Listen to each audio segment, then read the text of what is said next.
Welcome to Telangana వెలుగు. నేను మీ రాజు. So రాష్ట్రంలో ఇద్దరికి కొత్త పదవులు రాబోతున్నాయి. రాజ్యసభ సభ్యులుగా తెలంగాణ నుంచి ఇద్దరికి నామినేట్ చేసే అవకాశం ఉంది.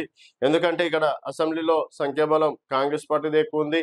దానికి తోడు 10 మంది ఎమ్మెల్యేలు కూడా కాంగ్రెస్ పార్టీకి జయగొట్టే అవకాశాలు ఉన్నాయి కాబట్టి సో 2 రాజ్యసభ సభ్యులు కాంగ్రెస్ పార్టీకి అనుకూలంగా ఉన్నాయి.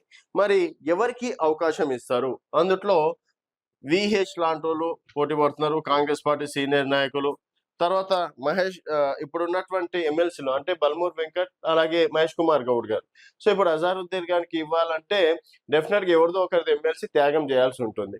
అట్లా మహేష్ కుమార్ గౌడ్ గారి ఇప్పుడున్నటువంటి పిసిసి చీఫ్ వారి పేరు వినిపిస్తుంది.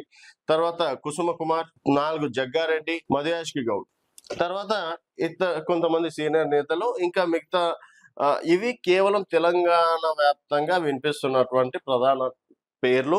మిగిలిన అభిషేక్ సింఘి కావచ్చు, మిగతా వాళ్ళు అంటే ఒక్క కోట మాత్రం ఒకటి తెలంగాణలో కాంగ్రెస్ నాయకులకు ఇవ్వాలి, ఒకటి మాత్రం ఏఐసిసి నుంచి డైరెక్ట్ రికమెండేషన్ సుదర్శన్ రెడ్డి గారు కావచ్చు. ఇట్లాంటి కొంతమంది పేర్లు కూడా వినిపిస్తున్నాయి. మరి 2 ఏఐసిసి చెప్పినట్టు వాళ్ళకే ఇస్తారా, లేకపోతే తెలంగాణలో కాంగ్రెస్ పార్టీ కోసం పనిచేసినటువంటి నేతలకు కూడా ఇస్తారా? ఇప్పుడు మధుయాష్కి గౌడ్ గారు ఉన్నారు, 2 సార్లు ఎంపీగా చేశారు. ఇప్పుడు ప్రస్తుతం ఎల్బీనగర్లో మొన్న ఓడిపోవడంతో ప్రస్తుతం వారికి అవకాశం ఇస్తే బాగుంటుంది, బీసీ సామాజిక వర్గానికి కూడా అనుకూలంగా ఉంటుంది, ఇచ్చిన వాళ్ళం అవుతామని చెప్పేసి కూడా చెప్తున్నారు. అలాగే జగ్గారెడ్డి గారు పార్టీ కోసం ఎన్ని సంవత్సరాలు కష్టపడ్డా, సో డెఫినెట్ గా నాకు వస్తుంది అనుకుంటున్నా అని చెప్పేసి వారు. అండ్ జీవన్ రెడ్డి గారు, సో జీవన్ రెడ్డి గారు సీనియర్ నాయకులు.